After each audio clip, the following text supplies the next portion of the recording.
Chercheuses et chercheurs de vérité, salam alaikum. Je veux parler dans cette vidéo par rapport à l'Assir.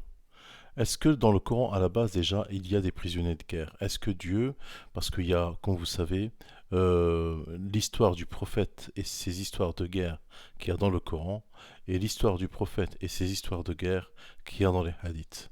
Ce qu'il y a dans le Coran et ce qu'il y a dans les hadiths, ça n'a rien à voir. Ce qu'il y a dans les hadiths, on voit que le prophète est sanguinaire. Il a eu beaucoup de Assir, beaucoup de prisonniers de guerre.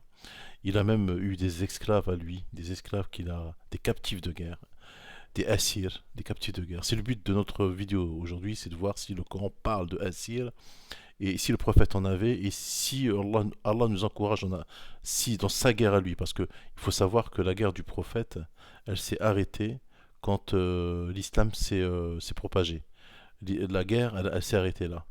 Il y a eu une longue période de paix, et puis la guerre elle a été déclarée de nouveau par la suite, parce qu'il y a eu une confrontation de pouvoir entre différents dirigeants et ainsi de suite.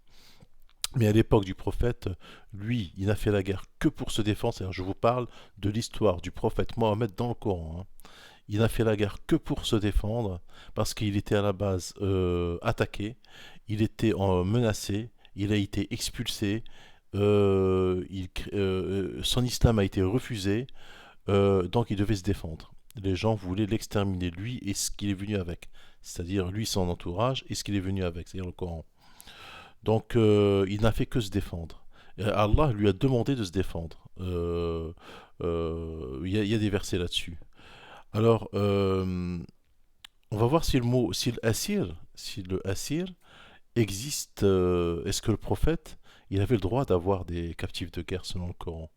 Eh ben, je vous dis tout de suite d'avance, vous pouvez lire le Coran 10 000 fois. Aucun verset ne lui donne le droit au prophète d'avoir des captifs de guerre. Que par la suite, selon les hadiths, on les transformait en abids, c'est-à-dire en esclaves, et par la suite, on leur demandait, on en faisait des esclaves et on s'en servait, comme je vous ai dit dans l'ancien verset, comme des bonnes, des trucs sexuels, tout ce que vous voulez. Donc le premier verset, c'est Surat Muhammad, le verset 4.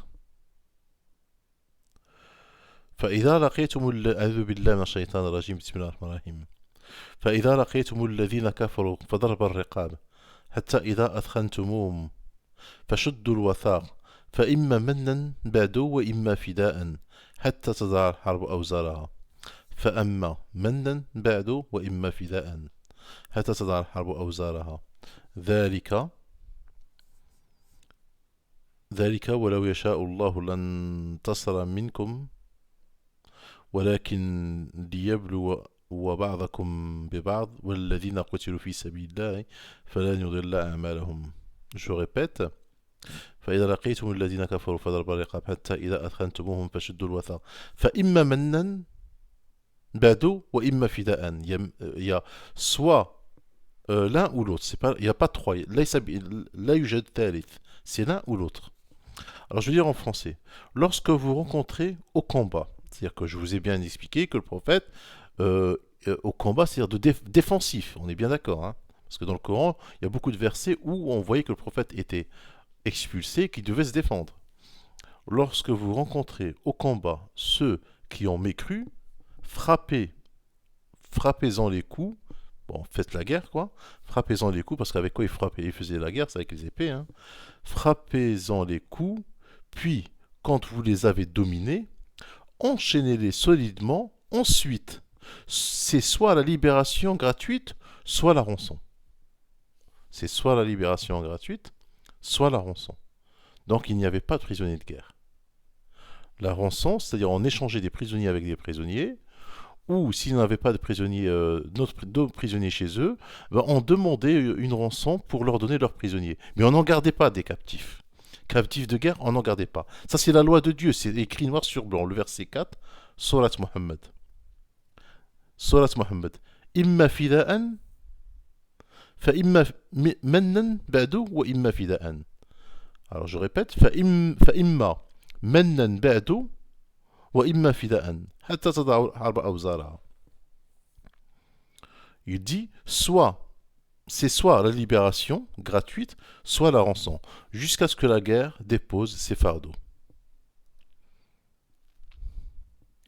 Et il en est ainsi, car si Allah voulait, il se vengerait lui-même contre eux, mais c'est pour vous éprouver les uns par les autres, et ceux qui seront tués dans le chemin d'Allah, il ne rendra jamais vaines leurs actions. Vous savez, le Coran, Allah il dit وَمَا أَرْسَلْنَاكَ إِلَّا رَحْمَةً لِلْعَالَمِينَ. Nous t'avons envoyé, toi, Mohammed, avec ce que tu es venu, hein, je précise parce que moi je suis coraniste, hein, avec ce que tu es venu, وَمَا أَرْسَلْنَاكَ avec ce que tu es venu, que miséricorde pour les univers, que miséricorde pour le monde entier. Allah, il est venu pour, c'est-à-dire le Coran, c'est une miséricorde pour le monde entier. Donc le deuxième verset, c'est dans Surat Al-Anfal, c'est le 67. Allah, qu'est-ce qu'il dit? ما كان لنبي أن يكون له أسرى حتى يثخن في الأرض تريدون عرض الدنيا والله يريد الآخرة والله عزيز حكيم. Donc là, ça rejoint le premier verset que je vous ai.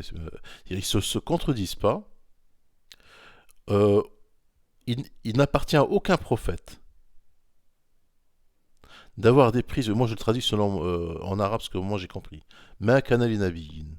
Il n'appartient à aucun prophète qu'il ait des captifs de guerre ou des prisonniers. Alors, Huma Hatta, ils l'ont traduit par avant d'avoir prévalu, mis les mécréants hors du combat, sur la terre. Non. Hatta, ça veut dire jusqu'à. Alors, il n'appartient pas à un prophète d'avoir de prisonniers, jusqu'à qu'ils aient gagné cette guerre. En gros, c'est ça, qu'ils aient gagné cette guerre. C'est-à-dire qu'une fois qu'ils aient gagné la guerre, on revient au premier verset, où Dieu dit que c'est Mennen, ya imma fida'an, Mennen ou fida'an. Donc s'il a gagné la guerre, pourquoi il devrait garder ses prisonniers? Donc Radikun Mennen, il va les donner, il va les rendre à leurs adversaires, puisqu'il a gagné la guerre. À quoi lui semblerait de les garder, puisque c'est un prophète. Donc dans le Coran, Allah il dit وَمَا أَرْسَلْنَاكَ إِلَّا رَحْمَةً لِلْعَالَمِينَ. Donc le Coran, c'est une miséricorde. Pas Mohammed, c'est pas lui qui est le Rahmatan lil Alamin. Là où font référence les sunnites, que Mohammed, lui, sa personne, parce que lui, eux, ils adorent Mohammed, ils adorent pas Dieu. Hein. Leur Dieu, c'est Mohammed. Non, وَمَا أَرْسَلْنَاكَ إِلَّا رَحْمَةً لِلْعَالَمِينَ, c'est-à-dire le Coran avec quoi t'es venu. Nous t'avons envoyé miséricorde, c'est-à-dire avec le Coran que tu es venu, miséricorde à l'humanité tout entière. Donc dans cette vidéo, j'ai démontré que les captifs de guerre dans le Coran sont interdits. Je dis bien interdits. Il y a imma fida'an, il y a imma mannan, imma fida'an. Donc c'est l'un ou l'autre. Si vous avez des captifs de guerre, soit que vous les rendez gratuitement, ou soit que vous demandez une rançon, ou vous les échangez contre d'autres guerres, voilà. Mais vous les gardez pas. Quand il s'agit de guerre, hein, je ne parle pas des terroristes, hein, parce ils ont choisi ce verset-là pour. Là, c'est pas une guerre hein, entre les terroristes et. Non, c'est pas une guerre. Non, la guerre, c'est quand il y a deux armées qui s'affrontent. Hein. On parle d'armée parce que là, le prophète, quand il s'est affronté, il n'était pas un terroriste. Hein. Il s'est affronté avec une armée. Hein. Alors quand c'est captif de guerre, parce que je tiens à préciser, parce qu'il y a des gens avec des esprits tordus qui viennent avec leurs commentaires, essayant de trouver la petite faille, vous savez, le petit truc où passer et rendre crédible en fait sa vision des choses. Moi, dans 10 minutes, je pourrais vous parler pendant 1 heure. Hein, et là, en ce moment-là, vous ne pourrez pas faire de commentaires et vous ne pourrez pas venir me faire votre petite pirouette là pour. Non, le prophète n'était pas un terroriste. Le prophète, il avait aussi des captifs de guerre, mais il les rendait, il pouvait demander un rançon. Dieu lui a autorisé de demander une rançon. Ce que font les terroristes d'aujourd'hui, ils demandent des rançons, mais ce ne sont pas des guerres. Il ne s'agit pas d'armée contre armée. Le prophète, c'était une armée. Il avait une armée à lui contre une armée adverse. Et il se défendait. Et si les autres arrêtaient, lui, il arrêtait. C'est ce qu'il lui a demandé de faire, Dieu. Si eux, ils arrêtent, tu arrêtes. Si eux, ils continuent, tu continues. Et ainsi de suite. Donc il était dans une position défensive. Wassalamu alaikum.